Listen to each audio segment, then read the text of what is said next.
Come, survivor, let me tell you a tale marked by bloodshed and misery, a tale of the deepest dark humanity can endure.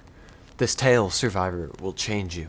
This tale will take up many hours of your life and send you into the pits of despair. This, survivor, is how you die. So, making a new character in Project Zomboid may not be all that dark or deep, but I can assure you everything that strapping young survivor said was true.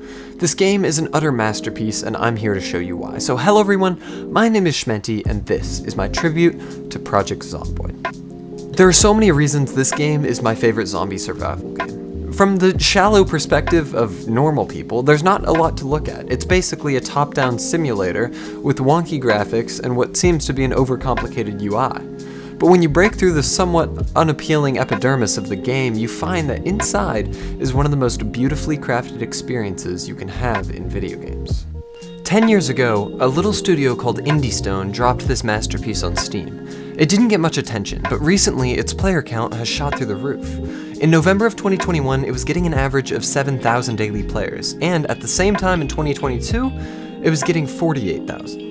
Enough about the numbers behind this little masterpiece though. Let's get into the reasons of why I love it. We'll start at the start. You make your character and pick your personality traits and profession. Think of this as kind of Sims-esque. Then, you pick a place to spawn in, and you go. The world's your oyster now, and there's not much hand-holding if you didn't play the tutorial. There's so incredibly much to love about this game that this video could be hours long, but for both of our sakes, I'm not gonna do that. So get ready and strap in for an onslaught of information coming your way. First, let's talk customization. Remember when I said Sims-esque? Yeah, I meant that, don't forget that. You get to pick from dozens of professions, each with a different playstyle and spawn items. You get to tailor your personality traits, from good and bad ones, to create the perfect playstyle for you. The amount of modding support and game options are ridiculous, both on the single player and on the multiplayer side of things. Let's move on to the depth of the game. Here, I'm going to talk about things that nobody expected from a game like this, but that are in there anyways. Let's start with the seasonal weather system.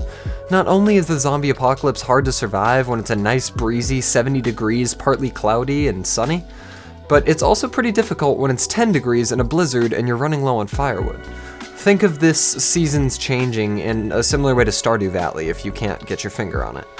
Now let's talk medical. I'm gonna group a ton of stuff in here on top of the already vast medical system, so get ready.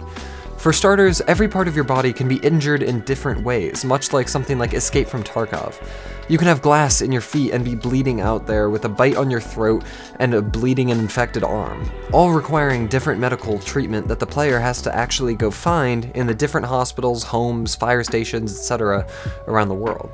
You can suture yourself up, disinfect cotton balls to disinfect your wounds, take painkillers, sleeping pills, beta blockers, anything you can think of, they've got.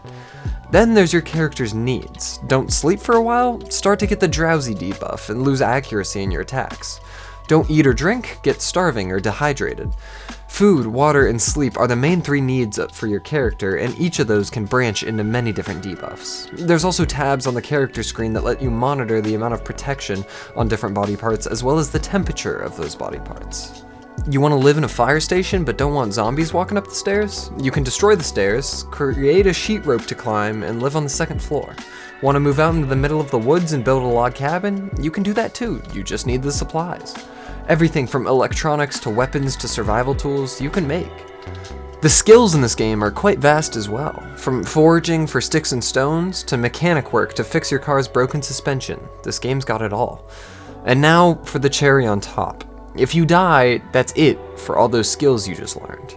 You can make a new character and go back into the same world and live in the same house with all your stuff, but as for those skills you just spent hours getting, they're gone.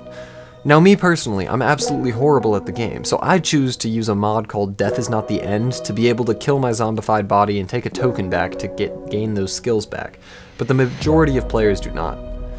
I haven't even spoken on the multiplayer yet, but it's phenomenal. It's easy to use and customize, and the community is fantastic. There's PvP servers, roleplay servers, anything you can think of, they've got it. Project Zomboid is a fantastic idea, put together perfectly. When I first bought it maybe 5 or 6 years ago, it was nothing like the game that it is today. It's a passion project that I highly recommend you check out. A game like no other, a game that balances depth with enjoyment beautifully. I love it and hope you enjoyed the video. If you've got any recommendations for tributes, leave them in the comments below. Thank you for watching, and I'll see you in the next one.